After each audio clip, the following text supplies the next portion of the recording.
CPM-ന്റെ സ്ഥിതി എന്താ നോക്കൂ. മുകേഷ് എന്ന് പറയുന്ന കൊല്ലത്ത് നിന്നുള്ള MLA-ക്കെതിരെ FIR രജിസ്റ്റർ ചെയ്തിട്ടില്ലേ? അദ്ദേഹത്തെ പോലീസ് അറസ്റ്റ് ചെയ്തുകൊണ്ട് പോയില്ലേ?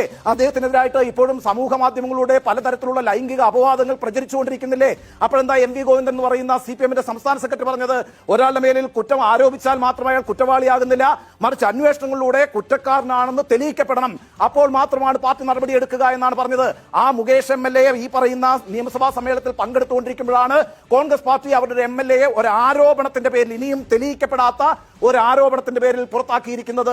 ഇത് ചെറിയ നേട്ടമല്ല കോൺഗ്രസിനെ സംബന്ധിച്ച് ഇനി വരും ദിവസങ്ങളിൽ ഉണ്ടാക്കുക എന്ന് മാത്രമല്ല. സ്വർണ്ണപ്പാളി വിവാദത്തില് ആരൊക്കെയാണ് ഇപ്പോൾ അകത്ത് കിടക്കുന്നത്? ഒരാളുടെ പേര് എൻ വാസു എന്നാണ്. ആരാണ് എൻ വാസു? CPM-ന്റെ ശക്തനായ പ്രവർത്തകനാണെന്നേ. അദ്ദേഹം ലോക്കൽ കമ്മിറ്റി മെമ്പർ ആയിരുന്നു, ലോക്കൽ കമ്മിറ്റി സെക്രട്ടറി ആയിരുന്നു, ഏരിയ കമ്മിറ്റി മെമ്പർ ആയിരുന്നു, പഞ്ചായത്ത് പ്രസിഡന്റ് ആയിരുന്നു എന്ന് മാത്രവുമല്ല 2006-2011 കാലഘട്ടത്തിലെ VS അച്യുതാനന്ദൻ മന്ത്രിസഭയിലെ എക്സൈസ് മന്ത്രിയായിരുന്ന PK ഗുരുദാസന്റെ പേഴ്സണൽ സെക്രട്ടറി ആയിരുന്നു.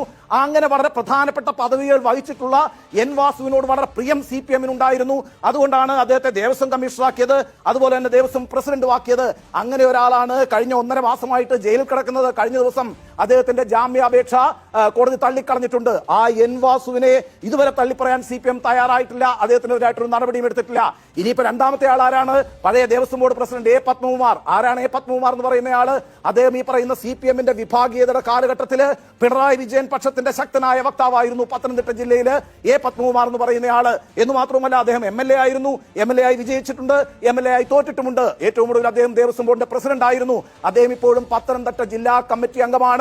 കഴിഞ്ഞ ദിവസം പത്തനംതിട്ടയിലെ ജില്ലാ കമ്മിറ്റി കൂടി, അവിടെ MV ഗോവിന്ദൻ മാസ്റ്റർ പങ്കെടുത്തു. എന്തായിരുന്നു ആ ജില്ലാ കമ്മിറ്റിയിൽ തീരുമാനിച്ചത്? കുറ്റാരോപിതൻ മാത്രമാണ് പത്മകുമാർ, ഇപ്പോൾ തള്ളിപ്പറയേണ്ടതില്ല, അതുകൊണ്ട് അദ്ദേഹത്തെ കുറ്റവാളിയായി പ്രഖ്യാപിക്കും വരെ പാർട്ടി പ്രൊട്ടക്ട് ചെയ്യും എന്നാണ് തീരുമാനിച്ചത്. നോക്കൂ, എൻ വാസുവിന്റെ കാര്യത്തില്, അതുപോലെ തന്നെ പത്മകുമാറിന്റെ കാര്യത്തില്, അതുപോലെ തന്നെ മുകേഷിന്റെ കാര്യത്തില് പാർട്ടി എടുത്തിരിക്കുന്ന തീരുമാനം ഇതാണ്. ഇനിയിപ്പോ നോക്കൂ, ആ രാഹുൽ മാങ്കൂട്ടം വിഷയം എന്ന് പറയുന്ന പ്രശ്നം ഏതായാലും കോൺഗ്രസ് മറികടന്നിരിക്കുകയാണ്. ഇനിയിപ്പോ കോൺഗ്രസ് ക്യാമറ തിരിച്ചു വെക്കാൻ പോവുകയാണ്. സഖാക്കളെ, നിങ്ങളുടെ പൊതിച്ചോറിന്നല മൂഞ്ചി. ഇനി നിങ്ങളുടെ പടക്കവും നിങ്ങളുടെ ലഡുവും മൂഞ്ചാൻ പോവുകയാണ്. നിങ്ങൾ കരുതും പോലെ എല്ലാ കാര്യങ്ങൾ ഇപ്പോ കളി കോൺഗ്രസിന്റെ കോർട്ടിലേക്കാണ്. കോൺഗ്രസ് വെറുതെ ചാടി വീണുകൊണ്ട് രാഹുലിനെ അങ്ങ് പുറത്താക്കി എന്ന് നിങ്ങൾ കരുതേണ്ട, നിങ്ങൾക്ക് തെറ്റി മക്കളെ. രാഹുലിന് ജാമ്യം നിഷേധിച്ചതുകൊണ്ട് അയാൾ ജയിലഴിക്കുള്ളിലാകുമെന്ന് നിങ്ങൾ വിശ്വസിക്കുന്നുണ്ടെങ്കിൽ അവിടെയും നിങ്ങൾക്ക് തെറ്റി മക്കളെ. രാഹുൽ നിയമപരമായിട്ട് അതിനെ നേരിടും. കോൺഗ്രസ് തങ്ങൾക്ക് നേരെ വന്ന ഒരു അമ്പിനെ തിരിച്ചു തൊടുത്തു വിടുകയാണ്.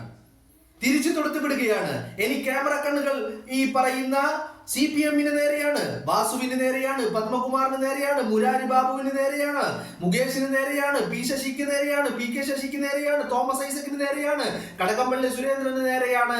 അങ്ങനെ എണ്ണിയാൽ ഒടുങ്ങാത്ത ഒരുപാടധികം ആളുകൾ.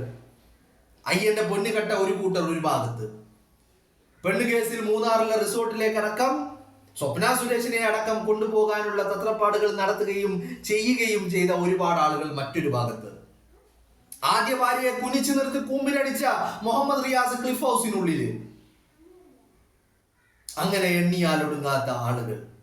ഏറ്റവും ഒടുവിലായിക്കൊണ്ട് പോലീസ് അറസ്റ്റ് ചെയ്ത് കുറ്റപത്രം സമർപ്പിച്ച മുകേഷ് എന്ന് പറയുന്ന പീഡന വീരൻ MLA ആയിട്ട് നിയമസഭക്കകത്ത്.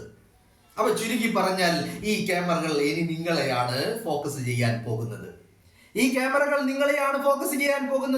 ഇനി നിങ്ങളോടാണ് ചോദ്യങ്ങൾ ചോദിക്കാൻ പോകുന്നത്.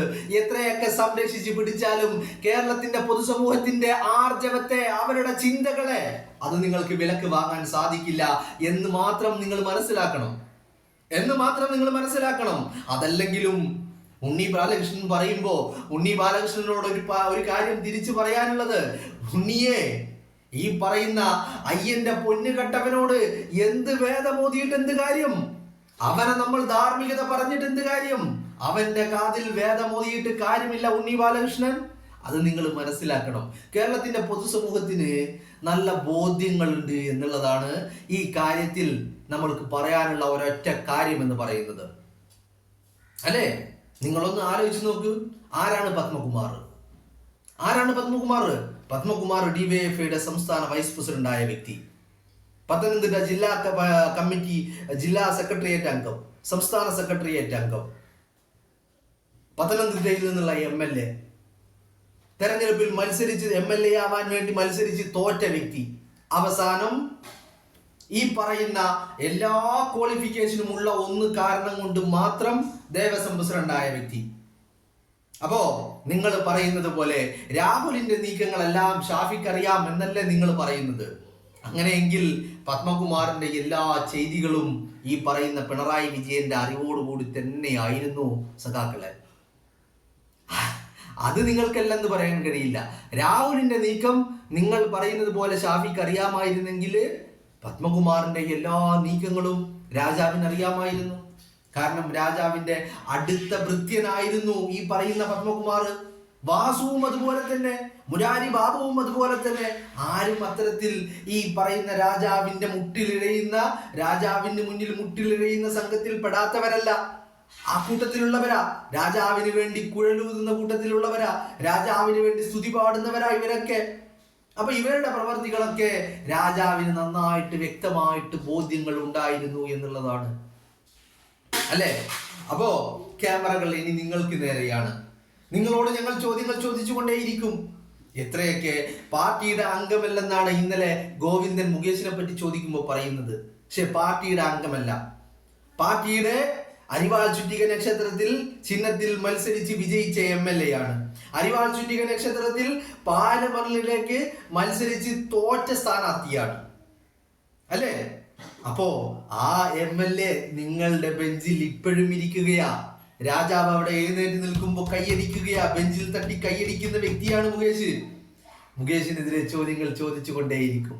തോമസ് ഐസക്കിനെതിരെ, കടകംപള്ളിക്കെതിരെ, P. ശ്രീരാമകൃഷ്ണനെതിരെ, KT ജലീലിനെതിരെ, ഗണേഷ് കുമാറിനെതിരെ, AK ശശീന്ദ്രനെതിരെ, മുഹമ്മദ് റിയാസിനെതിരെ, മുകേഷിനെതിരെ, P. ശശിക്കെതിരെ, PK ശശിക്കെതിരെ നിരന്തരമായി ചോദ്യങ്ങൾ ഞങ്ങൾ ചോദിച്ചുകൊണ്ടേയിരിക്കും അല്ലേ? അങ്ങനെയല്ല വേണ്ടത്. ധാർമ്മികതയാണോ പ്രധാനം?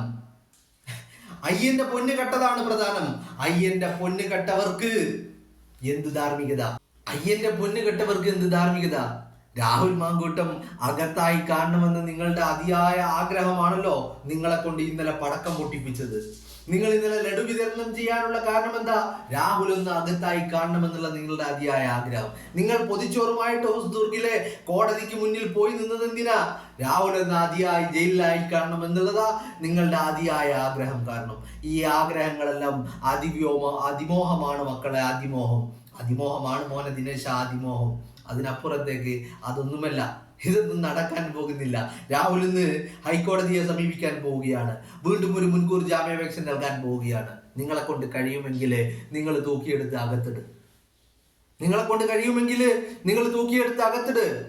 നിങ്ങൾ പല ഡീലുകളും ഞങ്ങൾ നടത്തിയിട്ടുണ്ട്. പലരും ദുബൈയിൽ പോയി ഡീലുകൾ നടത്തുന്നു. പലരും കേരളത്തിൽ ഇരുന്നു കൊണ്ട് ഡീലുകൾ നടത്തുന്നു. വീണ്ടും പലരെയും മുന്നിൽ നിർത്തിക്കൊണ്ട് തുണ്ടില്ലാതെ, സെക്സ് ഇല്ലാതെ, കിടക്കയില്ലാതെ, അവിഹിതങ്ങളില്ലാതെ, ഗർഭമില്ലാതെ, ഗർഭചിത്രങ്ങളില്ലാതെ നിങ്ങൾക്ക് ഒരു തെരഞ്ഞെടുപ്പിനെ നേരിടാൻ കഴിയില്ല എന്ന് നിങ്ങൾ വീണ്ടും തെളിയിച്ചു കൊണ്ടിരിക്കുകയാ. കാരണം എന്താ? 10 വർഷം ഭരിച്ചിട്ട് മുന്നോട്ട് വെക്കാൻ ഒന്നുമില്ല. 10 വർഷം ഭരിച്ചിട്ട് കേരളത്തിന്റെ ജനതയോട് ഞങ്ങൾ അത് ചെയ്തു, ഞങ്ങളുടെ നേട്ടം ഇതാണ്, ഞങ്ങളുടെ പദ്ധതികൾ ഇതാണ് എന്ന് പറഞ്ഞ് കേരളത്തിന്റെ സമൂഹത്തോട് പറയാൻ ഒന്നില്ലാതിരിക്കുമ്പോ ഇത്തരത്തിൽ ഇക്കിളി കഥകൾ അത്യാവശ്യമാണ്. ഇത്തരത്തിലുള്ള അവിഹിതങ്ങൾ ആവശ്യമാണ്. ഇത്തരത്തിലുള്ള ഗർഭം ആവശ്യമാണ്. ഇത്തരത്തിലുള്ള ഗർഭചിത്രങ്ങൾ ആവശ്യമാണ്. എന്തൊക്കെ ഉണ്ടെങ്കിൽ മാത്രമേ ജനത്തിന് മുന്നിൽ അവരുടെ കണ്ണിൽ പൊടിയിടാൻ കഴിയുകയുള്ളൂ. കാരണം നമ്മുടെ സമൂഹത്തിന്റെ മുന്നിൽ ഈ പറയുന്ന ഇക്കിളി കഥകൾക്ക് വല്ലാത്ത സ്ഥാനമുണ്ട്. ഇത്തരത്തിലുള്ള അവിഹിതങ്ങൾക്ക് വല്ലാത്ത സ്ഥാനമുണ്ട്. ഈ പൈങ്കിളി കഥകൾക്ക് വല്ലാത്ത സ്ഥാനമുണ്ട്. സെക്സിന് വല്ലാത്ത സ്ഥാനമുണ്ട്. ഗർഭത്തിനും ഗർഭചിത്രത്തിനും വല്ലാത്ത സ്ഥാനമുണ്ട്. അത് നിങ്ങൾ നന്നായിട്ട് മനസ്സിലാക്കിയിട്ടുമുണ്ട്. രാജാവിന് മുന്നിൽ 10 വർഷം കൊണ്ട് മുന്നിൽ വെക്കാൻ ഒന്നുമില്ല. ആകെയുള്ളത് രാഹുൽ മാങ്കൂട്ടത്തിന്റെ ആ ഗർഭം രാജാവ് ഉണ്ടാക്കിയതാണോ? അല്ല. മറ്റൊരുത്തന്റെ കോട്ടം നേട്ടമാക്കി മാറ്റാനുള്ള ശ്രമം, മറ്റൊരുത്തന്റെ വീഴ്ച അത് നേട്ടമാക്കി മാറ്റാനുള്ള ശ്രമം. ആ വീഴ്ചയല്ല, വീഴ്ത്തിയതാണ് രാഹുലിനെ. നേട്ടമാക്കാൻ വേണ്ടി രാഹുലിനെ വെട്ടി വീഴ്ത്തി എന്നുള്ളതാണ്. കാരണം എന്താ? നേട്ടങ്ങളൊന്നും പറയാനില്ല. കോട്ടങ്ങൾ ഒരുപാടുണ്ട് പ്രതിപക്ഷത്തിന് പറയാൻ. അതിൽ ഏറ്റവും പ്രധാനപ്പെട്ടത് അയ്യന്റെ പൊന്നുകെട്ടതാണ്.